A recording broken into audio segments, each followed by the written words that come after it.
Hola hermanos y amigos de la continuación de la Iglesia de Dios. Hoy quiero hablar acerca de Enoch y Elías. Y es que hay personas que afirman que ellos están en el cielo.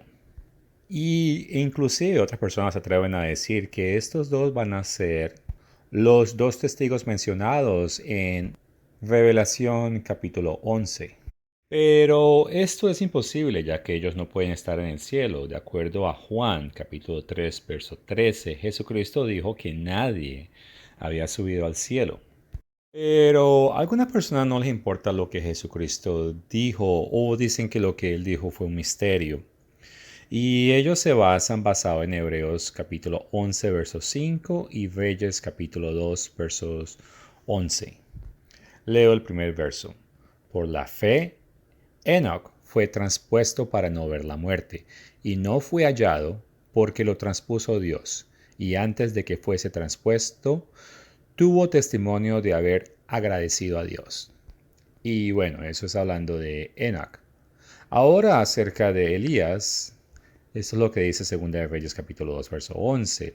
Y aconteció que, yendo ellos y hablando, he aquí un carro de fuego con caballos de fuego apartó a los dos, y Elías subió al cielo en un torbellino. Ahora, concerniente Enoch, Génesis capítulo 5 versos 21 y 22 nos enseñan que Enoch a los 65 años él engendró a Matusalén y después, por un periodo de 300 años, Enoch caminó con Dios, o sea que él obedecía a las leyes de Dios. Y eso significa que él también tenía fe, ya que de acuerdo a Hebreos capítulo 11, verso 6, dice que sin fe es imposible agradar a Dios. Y es que es necesario para que alguien se le acerque a Dios que crea. Y bueno, esta escritura también nos dice que Dios es galardonador de aquellos que le buscan. Ahora, en cuestión de fe, es importante estar de acuerdo con las cosas que Dios enseña. Por eso Amos 3:3 nos dice, ¿andarán dos juntos si no estuvieran de acuerdo? Y parece que en la generación de este señor, de Enoch, parece ser que él era el único que seguía a Dios. Y es que seguir a Dios no es sencillo. Si recordamos Génesis 5, versos 21 y 22, la escritura nos enseña que, bueno, después de los 65 años de edad, es que este señor empezó a andar con Dios y él lo hizo por 300 años, pero le tomó 65 años en aprender a obedecer y agradar a Dios. Ahora, el escritor de este libro, que era Moisés o fue Moisés, en el verso 22 fue muy cuidadoso en decir que Enoch caminó con Dios, o sea, en tiempo pasado, no que lo estaba haciendo cuando Moisés estaba vivo. En el verso 23 Moisés escribió que todos los días de Enoch fueron 365 años. ¿Y qué pasó? Pasó que ese señor murió. Aquí analiza que si suponemos que ese señor fue transformado en un ser espiritual, entonces ese Enoch hubiese continuado caminando con Dios. Pero el verso 23 dice que todos los días de Enoch, es una expresión muy propia que significa que hubo un límite. Y esa expresión de fueron todos los días se utiliza varias veces en el libro de Génesis, específicamente en este mismo capítulo, en el capítulo 5. Ahora que he definido eso, regresemos a Hebreos 11, verso 5, y es que dice que Ina fue transpuesto. Y en este momento he puesto este verso al lado del de Génesis y he subrayado el verso 24, y es que Moisés no escribió que Enoch murió. Lo que él escribió fue el verso 24 que dice, caminó pues Enoch con Dios y desapareció porque le llevó Dios. Sabemos que Dios no se lo pudo haber llevado para el cielo porque si no entonces Jesucristo hubiera sido un mentiroso cuando él dijo que nadie, ningún hombre ha subido al cielo. Y si miramos a la misteriosa palabra transpuesto en Hebreos 11:5, es la palabra griega 33:46, que significa transferir o transportar. Y como vemos, es la misma palabra que se utilizó traducida al español como trasladados en Hechos capítulo 6, verso 16. Y aquí el contexto es que está hablando que el cuerpo, o bueno, los huesos de Jacob, fueron trasladados o transportados desde Egipto hasta un lugar llamado Siquem, donde, bueno, fueron sepultados. Y por favor, noten eso, es que Hechos 7, versos 15 y 16 nos están diciendo que Jacob, él murió en Egipto, y bueno, los otros padres también murieron en Egipto, y ellos fueron trasladados al lugar donde ellos iban a ser sepultados. En otras palabras, Dios tomó a Enoch, lo trasladó, o sea, lo movió para que no fuese encontrado, y él lo sepultó. De la misma manera como él trasladó y sepultó a Moisés, que eso lo podemos leer en Deuteronomio capítulo 34, verso 6. Y hasta el día de hoy no sabemos a dónde fue Moisés sepultado, o sea que no se puede encontrar. Y de esa misma manera no podemos encontrar la tumba de Enoch. Ahora, si queda alguna duda de que esa palabra de trasladar, que pueda significar que Dios lo transforma a uno y por lo tanto la persona no muere, esa duda se puede aclarar con Colosenses capítulo 1, verso 13, donde dice, y el cual nos ha librado de la potestad de las tinieblas y trasladado al reino de su amado Hijo. Esta palabra traducida al español trasladado no es la misma palabra que estaba en Hebreos 11:5, pero es relacionada. El todo es que aunque esta escritura dice que los cristianos ya han sido trasladados al reino de su Hijo, ellos de todas maneras mueren físicamente. Y es que todo esto tiene lógica, ya que nadie, absolutamente nadie, ha recibido las promesas aún. ¿Y qué promesa? Bueno, de acuerdo a Tito 1, verso 2, es la esperanza de la vida eterna. Esa esperanza es la cual Dios, el que no miente, prometió antes desde el principio de los tiempos. Pero un vistazo a Hebreos 11:39, y por favor lee todo el capítulo, ya que ese capítulo da un resumen de personajes importantes dentro de la historia bíblica y afirma que todos ellos actuaron basados en fe, pero al final termina resumiendo diciendo que todos estos, incluyendo Enoch, el cual es mencionado en el verso 5, como ya lo vimos, todos ellos, ninguno alcanzaron a recibir la promesa.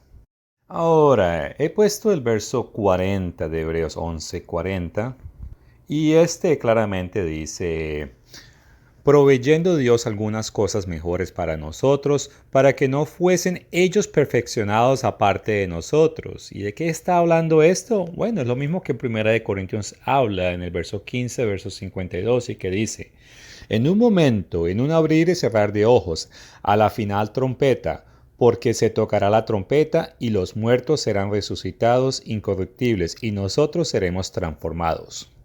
De eso es que está hablando ese verso 40. Y es que el verso 39 nos informa claramente de que nadie ha recibido las promesas y todos las vamos a recibir juntos. ¿Cuándo?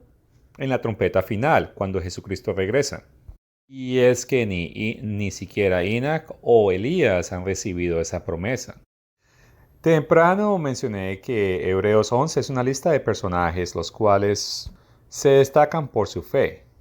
Como ven en pantalla, está listado Abel, Enoch, Noé, Abraham, su esposa Sara. Y el verso 13 dice, todos estos murieron, incluyendo Enoch. Pero enfoquémonos en el verso 5, donde dice, por la fe, Enoch fue transpuesto para no ver la muerte.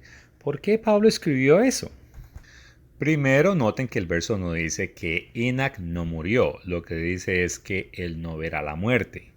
Y aquí les quiero recordar que Apocalipsis 20, verso 6 nos enseña de que hay dos muertes. Y es que la escritura es bien clara de que todos tenemos que morir.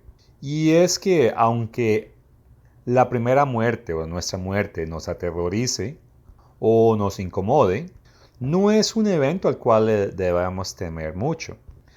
Dios nos enseña que la muerte que debemos temer mucho es la segunda muerte. De una u otra manera, todos vamos a resucitar de la primera muerte, pero de la segunda muerte no hay regreso. En este verso, Pablo no está hablando de la primera muerte, él está hablando de la segunda muerte. Y es que Enoch, él ya no peligra para esa muerte. Es más, Pablo escribió de esa manera porque, bueno, él está reflejando una idea que Jesucristo enseñó. Si miramos a Juan capítulo 8, verso 51. Y esa escritura dice, de cierto os digo, que el que guarda mi palabra nunca verá muerte. Obviamente Jesucristo estaba hablando de la segunda muerte, de la misma manera como Pablo estaba hablando en el verso 5 del capítulo 11 de Hebreos. Y es que la segunda muerte es una muerte eterna, por eso Jesucristo habla de ese concepto en Juan 11:26, donde dice, y todo aquel que vive y cree en mí no morirá eternamente. Y es la segunda muerte o la muerte eterna la que todos debemos temer. En total, Enoch, él llegó a completar las condiciones para no ver muerte. Y es que él creía en Dios y él caminaba con Dios y lo obedecía a él. Y como él hizo esas cosas, entonces él estaba guardando las cosas que Jesucristo decía, ya que Jesucristo mismo dijo en Juan 14, verso 10, que las palabras que él decía, él no las decía por su propia autoridad o por su propia cuenta, sino que las decía de parte de su Padre. Ahora, con todas estas cosas en mente, como ves en pantalla, he puesto Hebreos 11:5, y es que aquí habla de dos translaciones.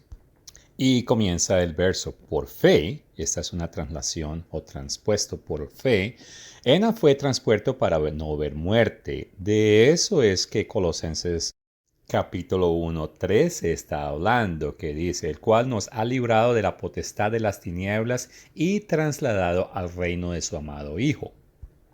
Y es que esta es una transferencia o movimiento espiritual de la oscuridad, en una forma figurativa, hacia la luz, donde está la familia o el reino de Dios y Cristo.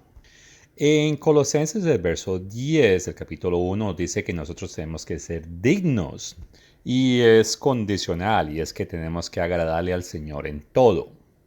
Y es que Enoch fue liberado de la misma manera como un cristiano es liberado del poder del pecado y de las tinieblas. Y es que Enoch, cuando él tenía 65 años, él fue trasladado de los caminos del mundo y él vivió 300 años de acuerdo a los caminos o las maneras de Dios. Y es que a través de la fe y obediencia, él agradó a Dios en todo. Por tanto, él va a recibir la vida eterna cuando Jesucristo regrese. Y, debido a eso, él no va a ver la segunda muerte. Ahora, además de que Enoch era o fue trasladado por Dios de la oscuridad a la vida, a la luz, él también fue trasladado físicamente. Y eso fue de la misma manera como Dios movió a Moisés, que lo tomó de la gente. Y Dios los sepultó a ambos de ellos de tal manera que nadie los ha podido encontrar. Por eso la escritura dice que los días de Enoch eran 365 años. Y bueno, es una referencia al verso 23. Y después, o sea, cuando estaba muerto, ese cuerpo físico en el verso 24, Dios desapareció el cuerpo de él porque Dios lo transfirió o se lo llevó a otra parte y lo sepultó. Finalmente, un vistazo a Judas capítulo 1 versos 14 y 15 nos deja bien claro que Enoch, él conocía o sabía acerca de la resurrección que viene pronto. y que sucede en la segunda venida de Cristo, ya que, como vemos a través de Judas, el Señor nos dice que Enoch profetizó acerca de esa venida del Señor. Pero bueno, ahora cambiamos de personaje y hablemos de Elías. Y ese profeta, él vivió alrededor de 900 años antes de Jesucristo. Y les recuerdo que en Juan 3:13 Jesucristo dijo que ningún hombre ha subido al cielo. Y esto parece contradecir lo que dice Segunda de Reyes capítulo 2 verso 11. Tengan en cuenta de que cuando hablan del cielo ahí es un cielo donde obviamente hay una atmósfera para respirar, es donde los pájaros vuelan e inclusive algunas nubes se encuentran allí. Ahora, Jesucristo viene de un cielo mucho más allá. Y es que hay algo llamado el tercer cielo. Allí es donde está el trono de Dios y donde se encuentra Jesucristo hoy en día. Y Jesucristo tiene derecho a estar allí porque Él es el sumo sacerdote.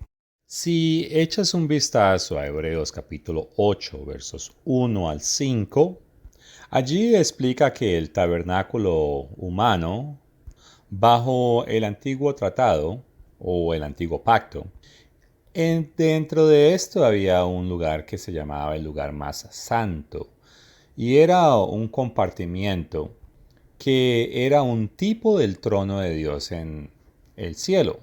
Y solamente el sumo sacerdote humano podía entrar allí. El sumo sacerdote humano era un tipo de lo que es Cristo como un sumo sacerdote hoy en día. El segundo cielo representa todo el universo.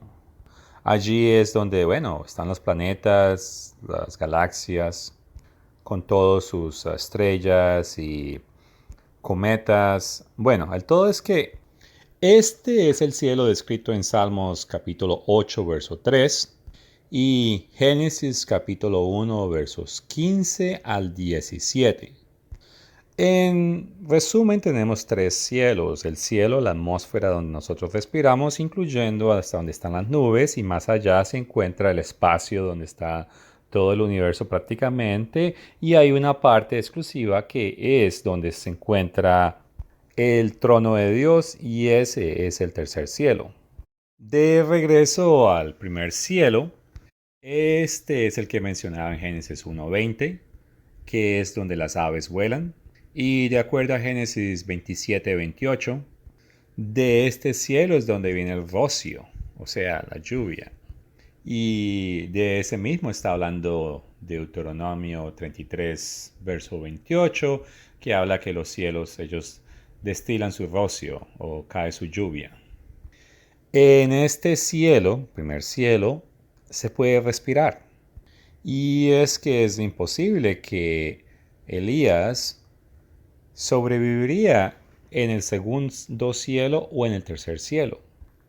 Cuando leemos 2 de Reyes capítulo 2 versos 1 al 11, al final del verso 11, y Elías subió al cielo en un torbellino, está hablando de que él subió al primer cielo. Es más, la escritura dice que un torbellino fue lo que lo levantó. El viento es muy poderoso y el viento puede levantar hasta carros hoy en día que son muy pesados. Y el viento solo se encuentra en este cielo, en el primer cielo. Ahora, aquí viene la pregunta del por qué Dios tomaría a Elías. Ya sabemos que no era para hacerlo inmortal. Y en el Antiguo Testamento ni siquiera Elías recibieron alguna promesa de inmortalidad antes o de una manera independiente antes de que Jesucristo regrese. ¿Y cómo puedo estar seguro? Bueno, si regresamos a Hebreos capítulo 11, esta vez en el verso 32, y este verso es donde termina la lista, e inclusive el verso dice que no queda tiempo para nombrar a todas las personas, así que en los profetas dice, bueno, y de los profetas, o sea que aquí entran todos, incluyendo Elías, y de toda esta lista de personas y de profetas, el verso 40 le aplica a todos, que es proveyendo Dios alguna cosa mejor para nosotros, para que no fuesen ellos perfeccionados aparte de nosotros, porque todos vamos a ser perfeccionados el mismo día. Entonces, ¿por qué Dios se llevó o lo levantó hacia el cielo?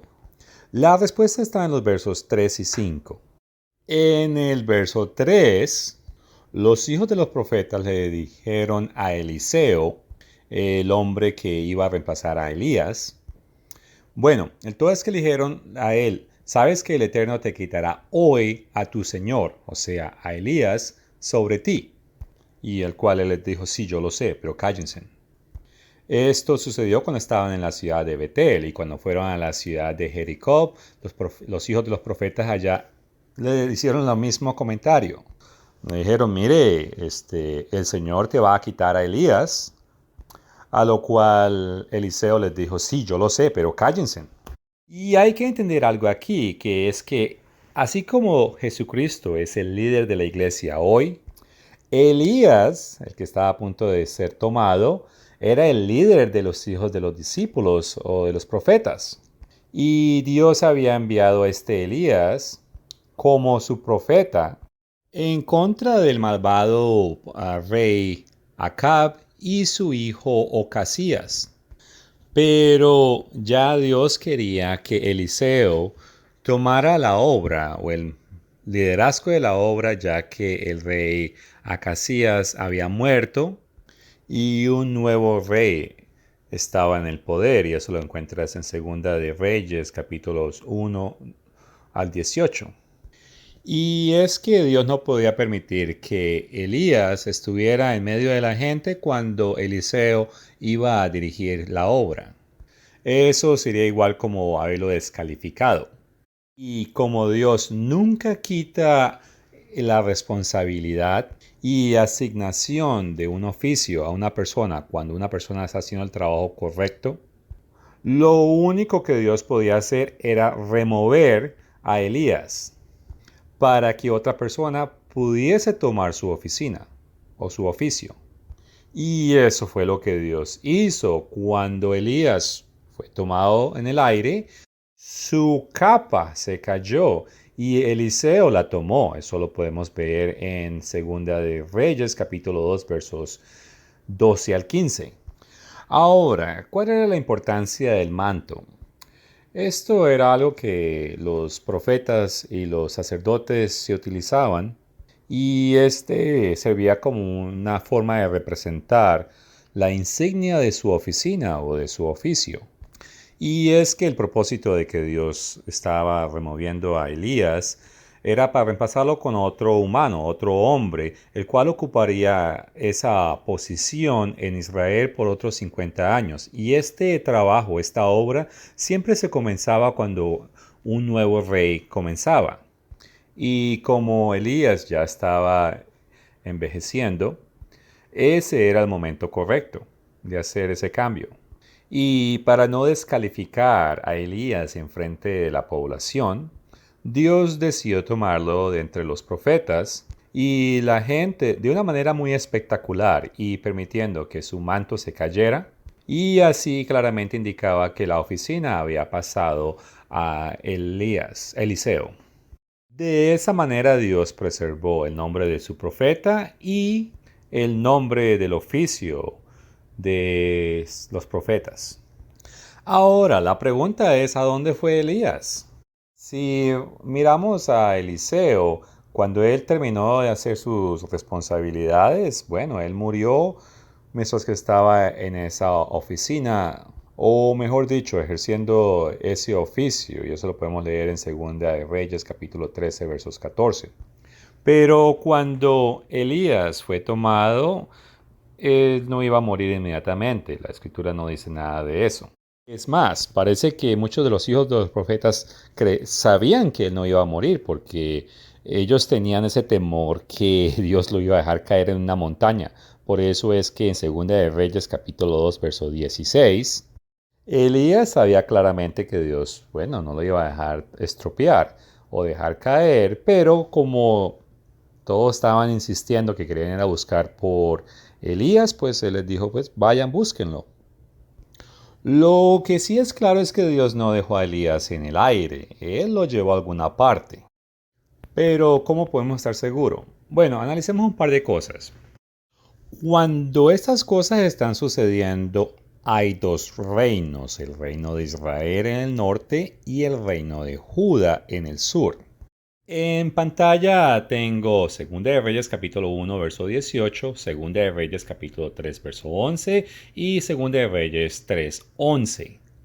He subrayado en rojo lo que tiene que ver con el rey de Israel y en morado lo que tiene que ver con el rey de Judá.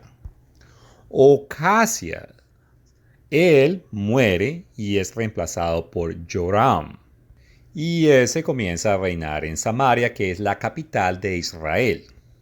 Al comienzo de este Joram es que el oficio de el liderazgo de los profetas es transferido de Elías a Eliseo. Cuando esto sucede, el rey de Judea es Josafat. Por eso cuando pregunta Josafat, bueno, ¿y quién es el profeta? En este momento que le podamos hacer preguntas acerca de las cosas de Dios, alguien del rey de Israel dice, Eliseo, eres el que está sirviendo en lugar de Elías. Cuando Joram llegó al poder, Josafat ya llevaba 7 años de reinado. 5 años después, Josafat es reemplazado por su hijo Joram. Y sí, escuchó correctamente. Entonces, había un rey en Israel que se llamaba Joram y había un rey en Judá que se llamaba Joram, el mismo nombre, diferentes personas. Ahora, Segunda de Crónicas, capítulo 21, verso 4, está hablando del rey de Judá, ese Joram. Fue elevado, pues, Joram al reino de su padre, y luego que se hizo fuerte, mató a espada a todos sus hermanos y también a algunos de los príncipes de Israel.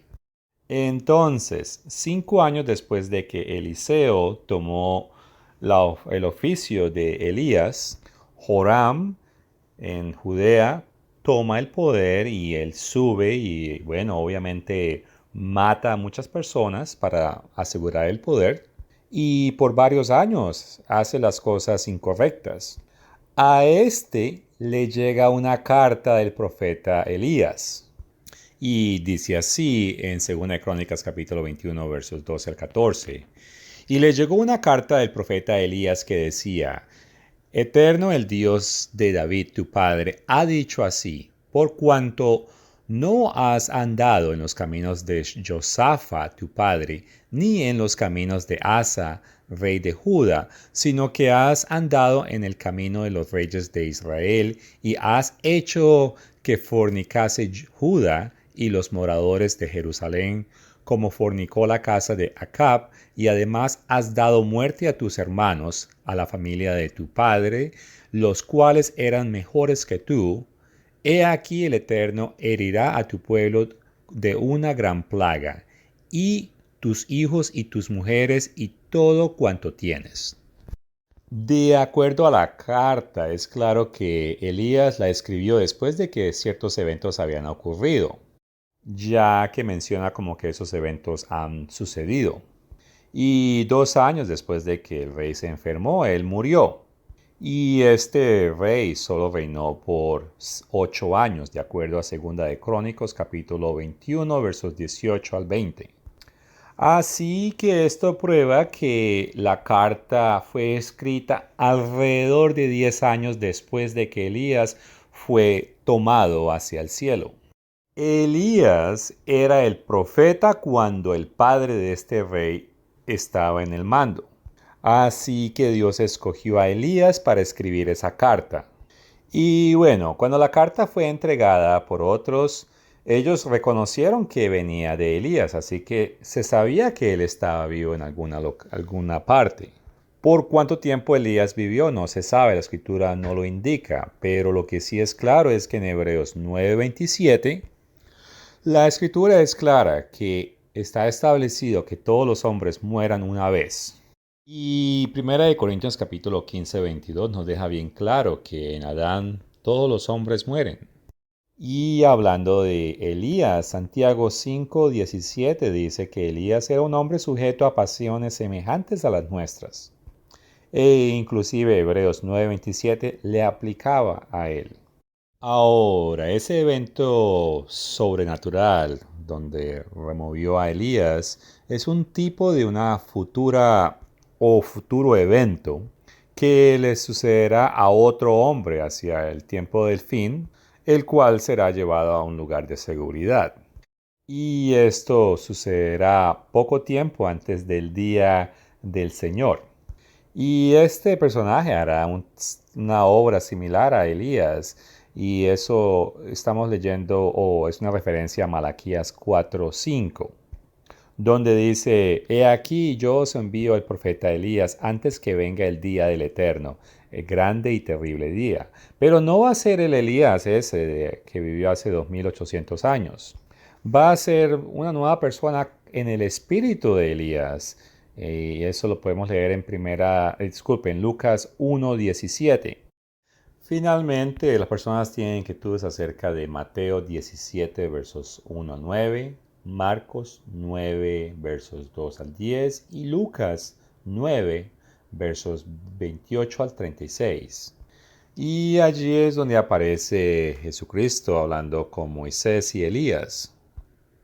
Pero quiero leer este verso, Mateo 17, verso 9, que dice: Cuando descendieron del monte, Jesús les mandó, diciendo: No digáis a nadie la visión hasta que el Hijo del Hombre resucite en los muertos.